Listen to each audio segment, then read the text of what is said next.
La voilà enfin, cette Ténéré 700. Regardez comme elle est belle. Regardez-moi un petit peu ce guidon chromé, ce démarrage au kick, super moderne. Regardez un peu cette ligne élancée, cette fourche avec des soufflets. Là, Yamaha a vraiment fait super fort dans le segment des trails. C'est clair que ça va révolutionner la catégorie. Moi, ça, c'est quelque chose que je peux vous affirmer fort et clair. Bon, après, en dehors de ça, c'est vrai qu'elle a quand même un look vintage, cette Ténéré 700. On attendait quelque chose d'autre de la part de Yamaha, mais bon, après tout, pourquoi pas, le vintage, c'est dans l'air du temps. La voilà réellement, cette Ténéré 700. Allez, si je m'autorise cette petite boutade, c'est tout simplement parce que la XT500 que vous venez de voir dans un parfait état de 1976, c'est l'initiatrice de la lignée trail chez Yamaha. Et c'était aussi une moto appréciée et réputée pour sa simplicité avec son monocylindre increvable. Et c'est vers cet esprit que tend à retourner Yamaha avec cette nouvelle Ténéré 700. Alors cette Ténéré 700, on vous l'a déjà présenté à de multiples reprises, on vous a expliqué que son moteur était le bicylindre vertical de 689 cm3 du Roadster MT-07, meilleure vente moto en France, autour duquel Yamaha a fabriqué un nouveau châssis double berceau, bien costaud pour pouvoir faire du tout-terrain, et a greffé des suspensions à fort débattement, 210 à l'avant, 200 à l'arrière, c'est du sérieux. Suspension en plus réglable, notamment à l'avant, entièrement réglable, à l'arrière, il y a une bonbonne séparée et il y a aussi un réglage de précharge déporté, plutôt bien vu pour le duo ou pour des virées off-road très engagées. Cette moto donc, elle va dans une orientation très tout-terrain. On le voit déjà au niveau de la ligne, avec un design qui renvoie directement au prototype avec lequel Van Beveren et Xavier de Soultret courent le Dakar. Notamment son phare très particulier avec ses 4 LED, ça lui confère un regard étonnant, original, tout de suite identifiable. On apprécie aussi cette partie avant donc assez haute, volumineuse, qui effectivement là pour le coup fait trail. Je fais 1m75, je touche une pointe de chaque côté, certes solidement, mais il faut bien avouer que dans certaines situations, ça risquerait d'être un peu juste. C'est un aspect donc, à ne pas négliger avant de éventuellement acheter cette moto. Sachez tout de même que Yamaha commercialise une selle ABC qui favorise donc l'accessibilité. Cette machine reçoit une instrumentation de type écran LCD, commandable depuis le guidon. Ce n'est pas une tablette de type TFT couleur, comme on peut le voir sur les trails hyper sophistiqués. Ce n'était pas du tout le but de Yamaha. Là, on a quelque chose qui va à l'essentiel, qui donne toutes les informations désirées de manière simple et efficace. Droit au but, finalement, et c'est un peu le leitmotiv de cette moto. Au niveau freinage, on retrouve des étriers Brembo à l'avant à 2 pistons, mais ça suffit largement dans toutes les situations, que ce soit sur route et en tout-terrain, même si effectivement en tout-terrain, on utilise beaucoup moins le frein avant. Le frein arrière, lui, remplit parfaitement son office, donc c'est tant mieux que ce soit sur chemin ou sur route, on a un bon secours depuis la pédale droite.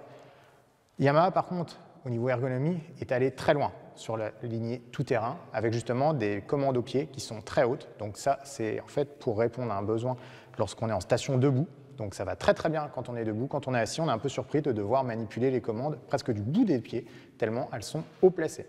Au niveau suspension, je vous l'ai dit, Yamaha a mis les petits plats dans les grands, et ça se ressent. Sur chemin, elle est impériale, elle absorbe tout, bosse, trous, saignées, cailloux. Il n'y a aucun problème à ce niveau-là. Elle le fait avec progressivité, avec douceur, et on a une très bonne précision directionnelle sur cette moto de seulement 204 kg, tout plein fait. Sa roue de 21 à l'avant et sa roue de 18 pouces à l'arrière sont conformes aux attentes d'une machine aussi typée et sont équipées donc en chambre à air et non pas en tubeless, ce qui pourra en choquer quelques-uns, mais qui, pour certains enduristes, s'avère plus pratique, au moins du point de vue de la réparation. Cette machine donc, possède un réservoir de 16 litres, ce qui lui confère une autonomie de 350 km grâce à sa faible consommation qu'on a déjà notée à de multiples reprises lors de nos duels avec la MT-07. Ce moteur, justement, parlons-en, Yamaha l'a retravaillé, notamment au niveau de l'échappement, où vous le voyez, il y a une toute nouvelle ligne au niveau de l'admission et a raccourci les rapports. Ce qui fait que la machine mouline un petit peu plus, elle est à presque 6000 tours par exemple à 130 km/h, mais ça permet de compenser la prise de poids par rapport au Roadster et de garder donc une grosse vigueur.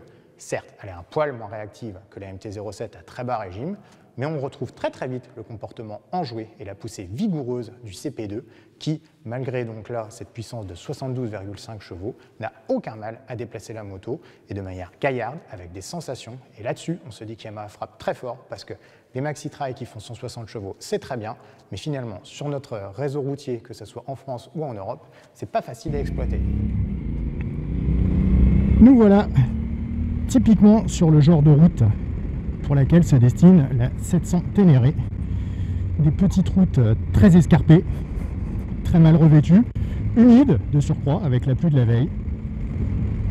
Bref, ce que j'ai envie d'appeler presque du réseau tertiaire.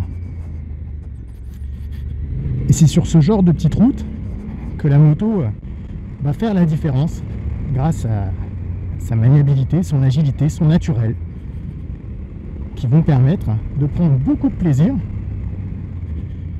avec beaucoup de confort, car le grand débattement de suspension permet donc d'absorber tous les chocs de manière vraiment très efficace, progressive. Là-dessus, Yamaha, effectivement, on vous le disait, a mis les petits plats dans les grands et ça se ressent en termes de tenue de cap. Il n'y a pas d'effet cheval à bascule, même sur les gros freinages. Et en tout terrain, la moto se montre redoutable, capable d'absorber les pires des chocs. Alors vous le voyez hein, ici, vraiment la route tortueuse par excellence, hein, on a du mal à passer la troisième.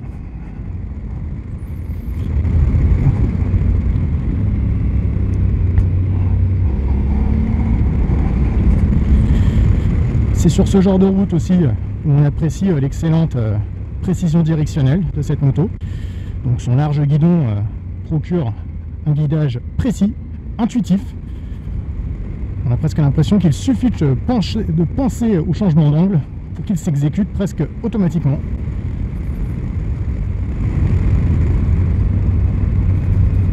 En matière de freinage, c'est aussi très bon, malgré le fait qu'effectivement ce ne soit que des étriers 2 pistons à l'avant, et ben ça suffit très largement. D'autant que la moto est équipée de série évidemment d'un ABS qui est obligatoire, mais cet ABS, figurez-vous qu'il est déconnectable à l'avant comme à l'arrière, afin de permettre une belle liberté en escapade tout terrain.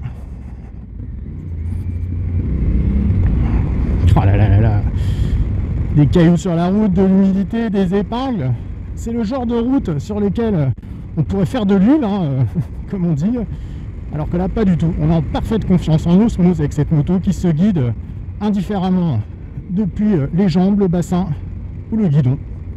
Une complète réussite en termes d'équilibre, de naturel. C'est la simplicité selon Yamaha et franchement ça a du bon.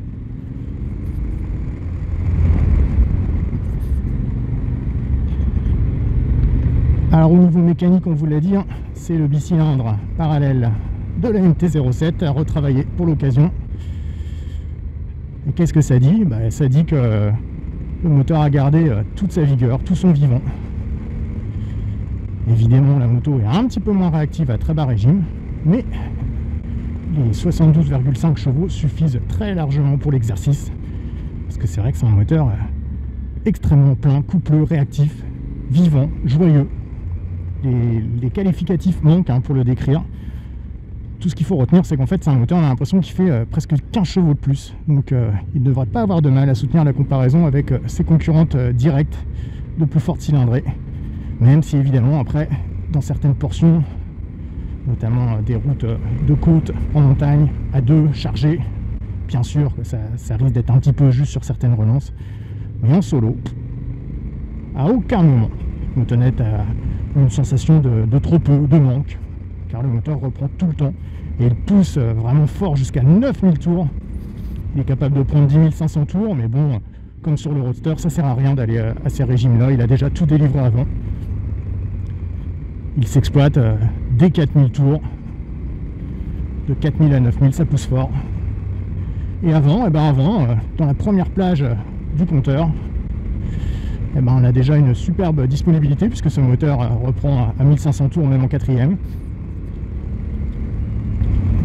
Et on a déjà un répondant vigoureux qui suffit dans le cadre d'une conduite enroulée. Puis après, le moteur prend ses tours et tout de suite ça part. La preuve en image.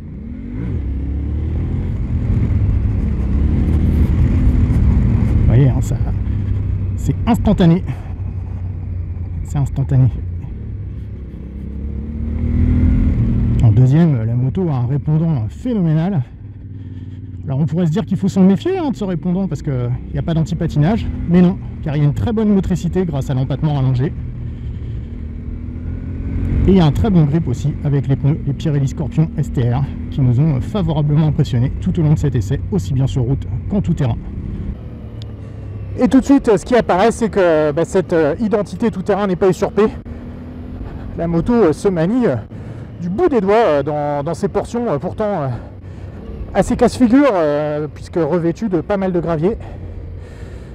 Donc on trouve une moto extrêmement bien équilibrée. Hop là, un petit jump. Facile à inscrire sur la trajectoire grâce à son poids plume, son très bon équilibre général. C'est une machine aussi qu'il est assez facile de piloter à l'accélérateur grâce à une bonne connexion justement de la poignée de gaz avec le moteur, donc qui dérive, comme on vous l'a expliqué auparavant, du Roadster MT-07. Ce moteur donc légèrement retravaillé pour l'exercice se révèle tout aussi intéressant, punchy que sur le Roadster. Un moteur donc ludique, coupleux, qui délivre une nouvelle sonorité moins métallique que sur le Roadster, et ça c'est tant mieux grâce au nouvel échappement, une sonorité plus grave, plus entraînante, qui correspond un peu plus finalement à une moto type enduro. Donc ce moteur délivre un petit peu moins de 75 chevaux, c'est largement suffisant parce qu'elle se montre très vigoureuse, ces 75 chevaux qui donnent l'impression d'en délivrer au minimum 10 de plus, hein. Ça c'est la remarque qu'on fait à chaque fois qu'on passe sur ce moteur. Alors au chapitre de la partie cycle, Yamaha a mis des petits plats dans les grands, notamment avec des suspensions excellentes. Ah là attention, ça tourne fort. Donc une fourche de 43 mm à l'avant entièrement réglable qui absorbe tout. Alors là, franchement, à côté le sopalin, c'est de la rigolade. Il y a 210 mm de débattement, et sachez qu'elle les utilise fort bien, cette Ténéré 700. À l'arrière, on a 200 mm qui suffisent à digérer tous les obstacles avec maestria. De série, la moto est chaussée en Pirelli, des pneus mixtes qui font très bien leur boulot. Hop là, un jump encore. Au chapitre de l'électronique, cette Ténéré 700 emporte un ABS qu'il est possible de complètement désactiver à l'avant comme à l'arrière. Donc tout ça évidemment encore dans une philosophie tout terrain pour pouvoir notamment tourner plus rapidement avec le frein arrière et éviter des allongements de distance dans la terre dus à la centrale ABS. Alors cette déconnexion de l'ABS, elle se fait à l'arrêt uniquement. On a un message off-road qui s'affiche à l'écran. Alors cet écran, j'en profite là qu'on est dans une partie roulante pour vous le présenter brièvement. Vous le voyez, donc c'est une dalle au format vertical. Un petit peu façon dérouleur de roadbook. Donc elle est très bien placée, elle est dans le champ de vision et elle est surmontée en plus, comme vous pouvez le voir, d'une barre qui permet donc de fixer notamment un GPS. C'est bien vu de la part de Yamaha, tout comme il est bien vu d'avoir mis près du tableau de bord une prise 12 volts de série. Ça, alors là, par rapport au prix en dessous de 10 000 €, franchement, c'est un équipement qui est très plaisant, très satisfaisant de noter sur cette moto.